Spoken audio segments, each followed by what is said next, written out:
Hi everyone, my name is Charlie and today is Cosy Reading Night. Cosy Reading Night is usually a bi-monthly event run by Lauren over at Lauren and the Books. It's all about taking 3 hours out of our evening to simply read and relax and allow ourselves the time to think about nothing else but books. We recently had another Cosy Reading Night that was only a fortnight ago, but due to ongoing circumstances the world over, Lauren has decided that she's going to do these every fortnight. That's great for me. This feels like an opportunity to redo what I failed at a fortnight ago, because a fortnight ago I was incredibly tired and I cannot remember the two books that I read.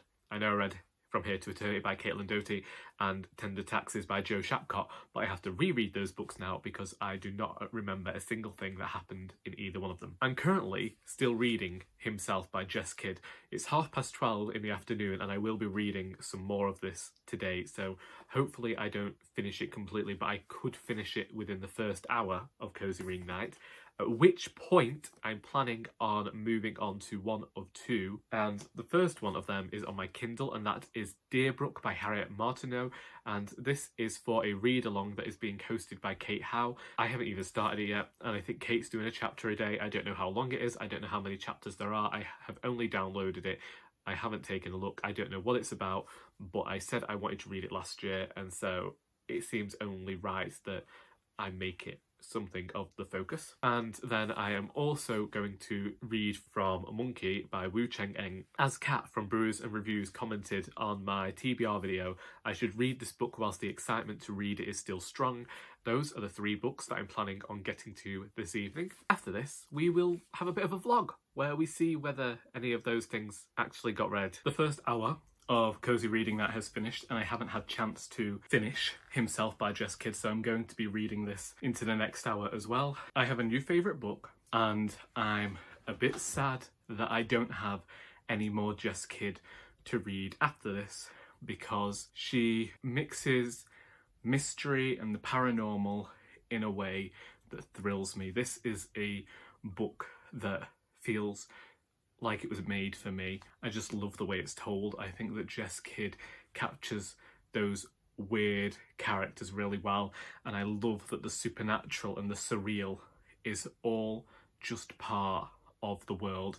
It's not questioned, it's just there. I'm just utterly charmed by this story. It's dark and it's humorous, and I already know that I am going to miss it when I finish it. There isn't a story of hers that I have read that I have disliked. Just adore everything that she's doing. So when I finish this in the next hour, I'm not sure what I'll move on to. I'm a bit in awe and astounded. We've still got Deerbrook and Monkey to go at, and luckily these are completely different, and so there's no room for comparison. In fact, whilst I was reading this earlier, I was thinking how jealous I was of the literary agent whose desk this landed on. I believe it's Susan Armstrong, because the fact that she gets to read Jess Kidd's work before Jess Kidd brings it out, it just left me envious and jealous and all of the words. As always happens on a Cosy Reading Night, I didn't end up actually talking after the second hour. My brother went to bed and our bedrooms are next to each other, and he would murder me if I made any noise. Actually, the only book I finished last night was Himself by Jess Kidd. I have a new favourite book, as I knew I would. Jess Kidd's books are unapologetically weird.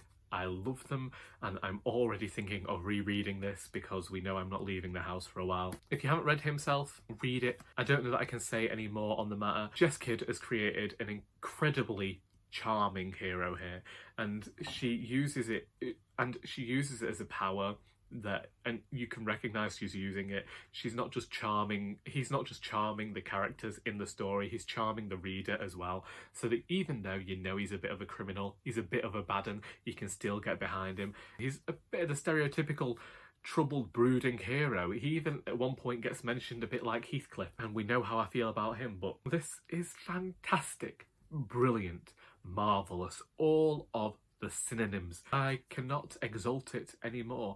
Another favourite book going on the favourite books of the year list, and the only book that I'd finished this by 9 o'clock, and I didn't know what I was going to read after that because I just thought nothing is going to compare. I did read one chapter of Monkey by Wu Cheng En. This is already similar to Mahoney in that Mahoney, the character, was charming. The writing in here charms me. It was an evening of being charmed. I also got charmed by Deerbrook. This one has that very typical style. When was this translation?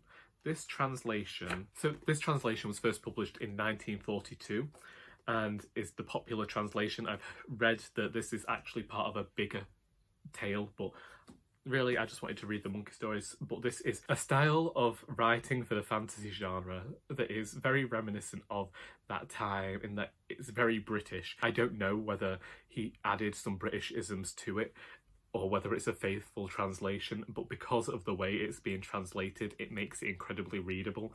I also think that this story is a bit to blame, and this mythology is a bit to blame now for these titles like A Song of Ice and Fire and the book that shall not be named. Because in the first chapter alone, we had the Mountain of Flowers and Fruit, and the Cloud Palace of the Golden Gates, the Treasure Hall of the Holy Mists, and I thought, yeah, this is the book we're going to blame for all of the subsequent bloody nouns taking over the fantasy genre. So I'm hoping to continue that today and make a rather large dent in it. And then Deerbrook by Harriet Martineau. I don't know what, I think it's because I'm reading it on my Kindle, so I'm not aware of how long the book is, but it's moving surprisingly quickly for a Victorian novel. These books usually take me an extremely long time to get into and to read because it's a different style of writing, but Harriet Martineau is not as wordy as Charles Dickens, and it just gets straight to the point, and I adore that about this. I'm only 3 chapters in. If anyone's watching this and knows how many chapters are in Deerbrook, please tell me. I'm trying to find out because Kate said she was going to read a chapter every day. And so I thought that that would get me to the end of April. So if there are only 30 chapters, I'm going to do the same. That was really my cosy reading night. It wasn't up to much, I must say. It was nice just to have a bit of an evening where I didn't do much but read, but that seems to be my life at the moment as I avoid watching the soaps. Like I say about himself, I had to cook tea, but the soaps were still on when I was going back into the living room, so I took the book into the kitchen with me and read this in there. I hope that you got something out of this video besides sheer boredom, and until next time, that is all.